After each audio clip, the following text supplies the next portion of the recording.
Shalom Bapak Ibu, Saudara-saudari Jemaat GKI Kebonjati dan para pendengar Radio Maestro yang dikasihi Tuhan Yesus Kristus. Bersama saya Pendeta Suryaman. Hari ini kita akan merenungkan firman Tuhan dengan tema Perang Dagang.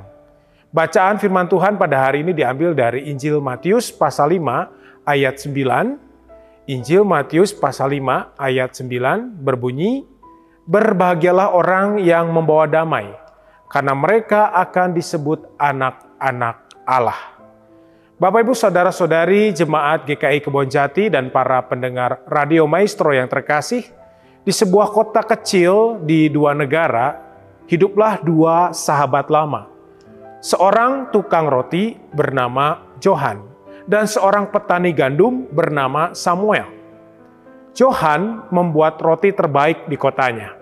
Dan rahasianya adalah gandum segar dari ladang Samuel yang subur. Namun suatu hari kedua negara mereka terlibat dalam perang dagang. Perbatasan ditutup, tarif dan pajak melambung tinggi. Johan tidak bisa lagi membeli gandum dari Samuel. Dia terpaksa membeli dari pemasok lokal dengan harga yang lebih mahal, namun kualitasnya sangat buruk. Roti Johan mulai kehilangan rasa. Pelanggan mengeluh, bisnisnya menurun. Di sisi lain, Samuel hanya bergantung pada pembeli dari negeri seberang. Sejak perang dagang, ia tidak bisa lagi menjual hasil panennya. Gudangnya penuh, gandumnya pun mulai membusuk. Keluarganya kekurangan uang untuk hidup. Johan dan Samuel tidak pernah berseteru. Tapi mereka harus menanggung akibat dari konflik yang mereka tidak ciptakan. Nah, suatu hari Johan berdoa kepada Tuhan, "Tuhan, apa yang bisa kulakukan? Aku hanyalah seorang tukang roti." Dan Tuhan menjawab melalui dorongan dalam hatinya, "Jadilah jawaban dari masalah, bukan bagian dari masalah." Itulah yang dia dengarkan dari lubuk hatinya. Jadilah jawaban dari masalah, bukan bagian dari masalah. Berdasarkan jawaban itu, keesokan harinya Johan mengambil keputusan berani. Dia menyeberangi perbatasan untuk menemui Samuel dan mengajak kerjasama yang baru. Johan menyarankan agar Samuel membuka toko roti kecil di perbatasan kota mereka. Johan akan membantu membuat roti menggunakan gandum milik Samuel dan menjualnya, sekaligus membuka lapangan kerja bagi orang-orang yang terdampak perang dagang. Butuh waktu dan keberanian, tapi usaha itu berhasil. Dalam beberapa bulan, toko roti kecil itu menjadi pusat distribusi yang baru. Banyak petani kecil dan pengusaha roti mulai ikut serta. Di tengah konflik besar antar negara, dua sahabat ini membawa damai dan harapan bagi lingkungan mereka.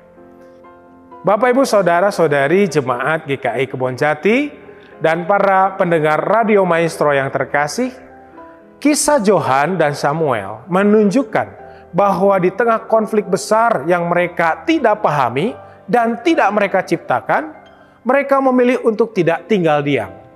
Dengan keberanian dan kasih mereka menjadi pembawa damai dan solusi bagi banyak orang. Perang dagang merusak dan merugikan banyak orang. Tetapi orang Kristen dipanggil untuk membawa damai. Seperti tertulis dalam Injil Matius 5 ayat 9. "Berbahagialah orang yang membawa damai, karena mereka akan disebut anak-anak Allah."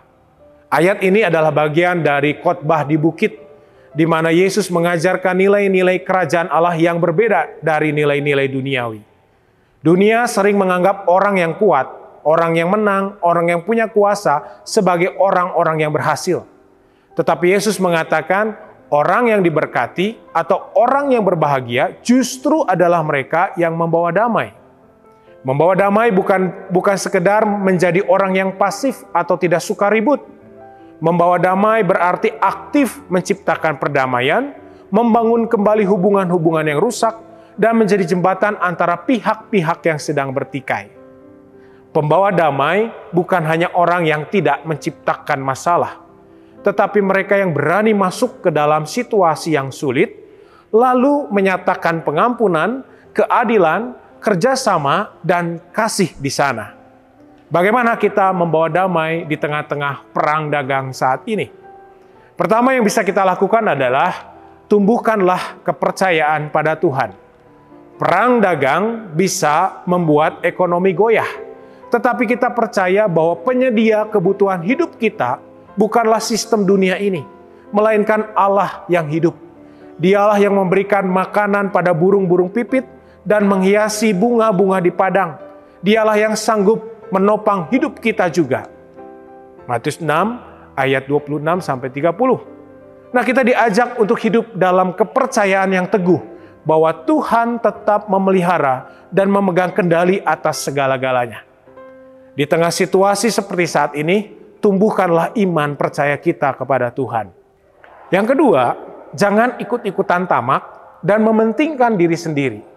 Perang dagang sering didorong oleh ego, kekuasaan, dan keuntungan sepihak.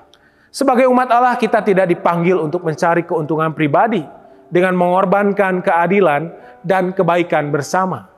Amsal 11 ayat 1 berkata, "Neraca yang curang menjijikan bagi Tuhan, tetapi Ia berkenan akan batu timbangan yang tepat."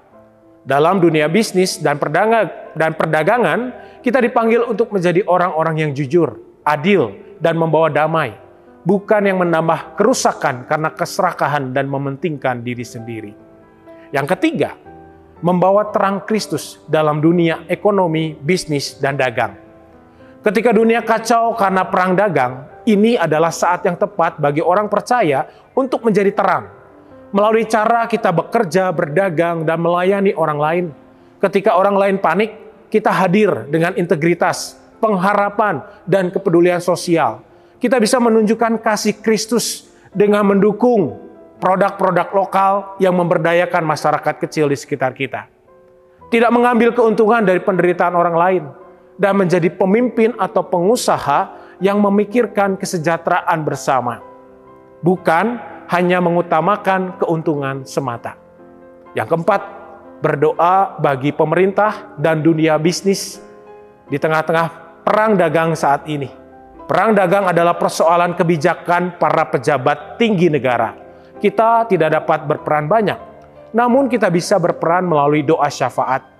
1 Timotius 2 ayat 1-2 memberikan nasihat kepada kita untuk berdoa bagi para pemimpin agar kita dapat hidup tenang dan tentram.